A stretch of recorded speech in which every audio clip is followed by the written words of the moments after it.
So you're thinking about Australia and you don't know where to start. Well, you've come to the right place because you really should be listening to some random guy on YouTube. Actually, that's not a really good start.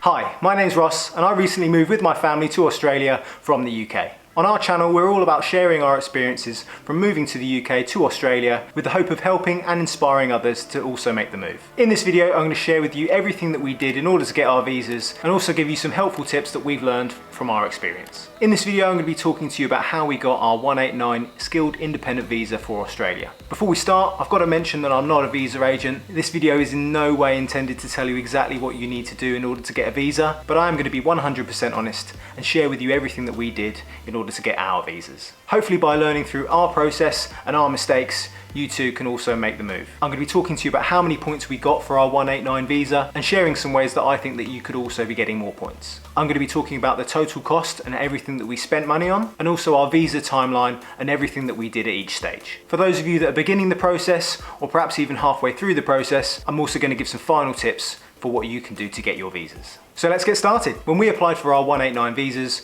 we initially had 75 points. Now I know the minimum amount of points that you need for a 189 visa currently sits around 65 points, so we had over the threshold when we applied for 75. Since we applied, I also know that that amount of points also seems quite low. But the good thing to think about is that whilst those points also go up, one day, hopefully they'll also come down too. To break down our points, initially I got 15 points for my qualifications. In the UK, I was a secondary school teacher for 10 years, but at the time that I applied, I qualified for 15 points, having around 8 years worth of experience. I know these points do drop off in about 4-year increments, so if you're new to your career and you want the extra points, you're probably going to have to consider your application in 4-year experience chunk. I know that can be quite difficult though, because we got 30 points for my age. At the time we applied, I was under 32, and these work in 5-year age brackets. Had I been older when we applied, so above 32 but under 37, I would have lost points, but I wouldn't necessarily have got any more points for my experience. If you're considering moving to Australia, it's best to act as soon as possible before age really becomes a factor. Also applying for the 189 skilled independent visa,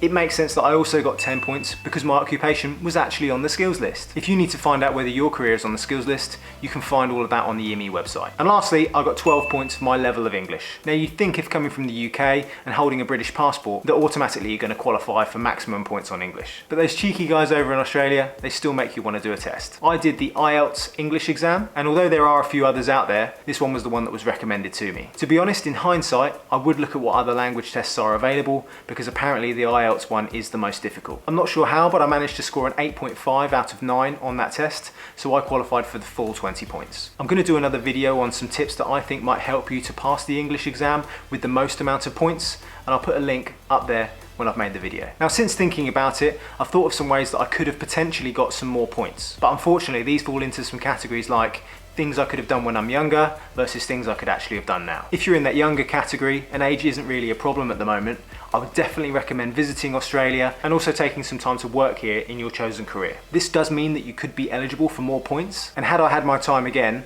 I definitely would have done this, especially as it would have given me some extra time to enjoy this beautiful country. We actually made this move having only visited on holiday, and had we actually had the time to live and work here, not only would that have meant that we'd scored even more points when applying for a visa, but it would have also have helped us inform our decision about moving here, especially when thinking about different places that we want to live. Another thing to think about for some people as well is to also consider extra levels of study. If you can gain extra qualifications that mean that you will be able to qualify for even more points, then it's definitely something to pursue, considering that Australia works on a quota system and they pick from the people that have the most points at the time of applying. If you've got less points, then all that happens is you just fall further down the list. One final tip is also thinking about what your partner does. If your partner also has a career on the skills list and can make a contribution that way, and can even get a decent pass on the English exam, that can also add to your case and also increase your points total. To be honest, those people that are currently getting 90 points and applying for visas, I think that that's what they're doing. They're applying at the right time for their age, they have the maximum amount of experience possible, and also their partner has an occupation that's also on the skills list. So our timeline for applying for a visa actually starts way back in November 2017. And this was the point at which I contacted a visa agent, submitted my resume, and they gave us the lowdown on what our visa options could be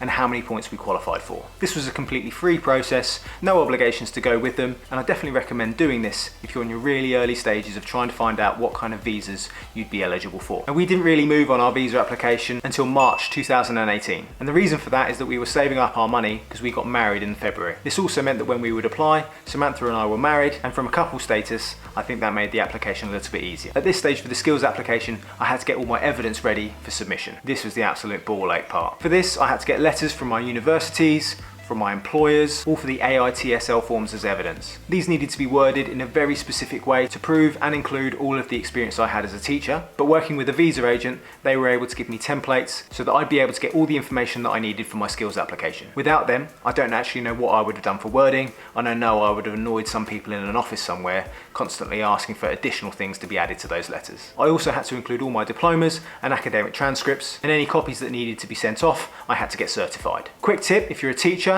you can actually use your principal or headmaster in order to certify all of those documents, and if you ask them nicely, they'll probably do it for free. I remember once, it was over summer holidays, couldn't get access to the school, I needed another 5 documents certified, because obviously I made a mistake and didn't get them all sorted out in time, and I think that cost me an extra £25 per page. The guy literally spent like 3 minutes signing them. He even had a little rubber stamp so he didn't have to write too much. That was the most expensive 3 minutes of my life. At that time, I also managed to book in my IELTS English exam, and that was booked in the June 2018. The result for that took around 3 to 4 weeks to come back, and I managed to lodge my full skills application in July 2018. Now this was the first proper stage of waiting.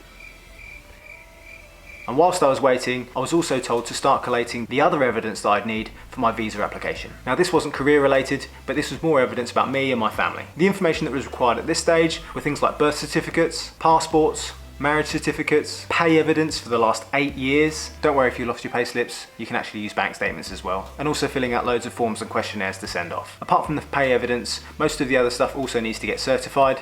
So again, if you're a teacher or you know someone when looking at the certified list that can sign it all for free, do yourself a favour and you can save a lot of money. In November 2018, our skills application actually came back and we were ready to lodge for our visa. Because I collated all of the evidence already, we could do that as soon as that application came back. Once we lodged our expression of interest, we also had to wait again. Now, like I said, this was nearly 3 years ago, and at the time, 75 points was a reasonably high score. So it actually only took a few days before we were told that we could actually lodge our visa. So by the end of November 2018, we'd actually lodged our visa, and the estimated waiting time back then was between 7 and 9 months. In February 2019, we actually got our case officer signed, and at this stage, we had to submit our Form 80, our police checks, and our medicals. The problem that we had this time was we also found out that Samantha was pregnant with Aurora, and you can't get the medicals completed because they require a chest x-ray, and you can't get a chest x-ray when you're pregnant. Also, because we were pregnant and expecting within the next few months, Aurora would need to be added to the visa application eventually. So with all these things in mind, we decided to wait until Aurora was born, get her passport, and then complete the final stages of the visa. If there are some changes like this to your circumstances, which mean that you can't get your medicals done as well,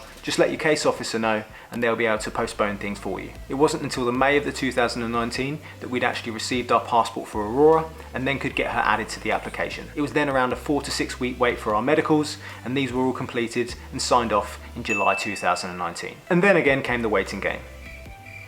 At that time, the estimated wait between sending off all your medicals and police checks and your Form 80 and actually waiting for a visa grant was around 3 to 4 months. But we started getting really anxious at work because as a teacher, I needed to give around about term's notice if I wanted to leave. So I really needed to get a visa grant before Christmas, otherwise I'd kind of be out of a job. Luckily for us, we actually got our visa grant in December, a couple of weeks before Christmas, and ironically we were actually on a city visit to Edinburgh, not too far from the offices of our visa agents. In total, the processing times were actually really accurate to the immigration website, so I reckon the processing time was around 9 to 10 months. It was only due to things that we created that actually added to the delays. I say we created, like we created a life. She's nearly 2 now and she is an absolute pain in the backside. In total, we spent just over £7,000 for our visas and also the fees to our agent. The fees to our agent, including VAT, was £2,400. The visas themselves cost around £3,670. The police checks were about £180. Medicals about £600 each. The skills fee for my skills application was £825. The IELTS English exam was £150, and I had to pay for Sam's visa too.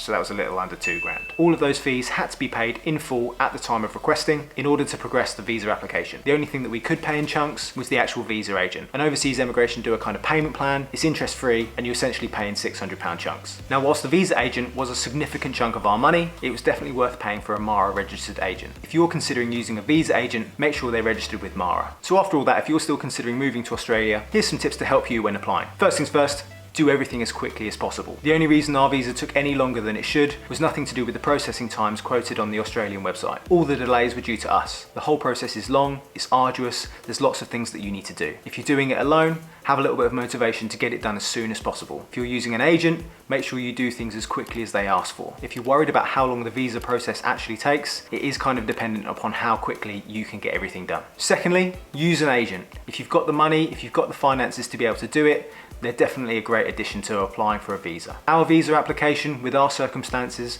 was actually relatively simple, but if you've got some complications that you think might make it difficult to apply for a visa, definitely use an agent. They've done these things hundreds if not thousands of times before. They've helped people with really complicated situations, and if that's you, they can definitely help as well. Third, save. The visa process is really expensive, and if you're considering moving, start to save now. If you're in the middle of the process, start squirreling away as much money as possible. One of the things that we did in order to help us save money, and also with our move, is we started selling all of our stuff in the UK. Use eBay, Facebook Marketplace, anything that you don't intend to bring with you, sell it, and put that money towards your move. Fourth, go for it.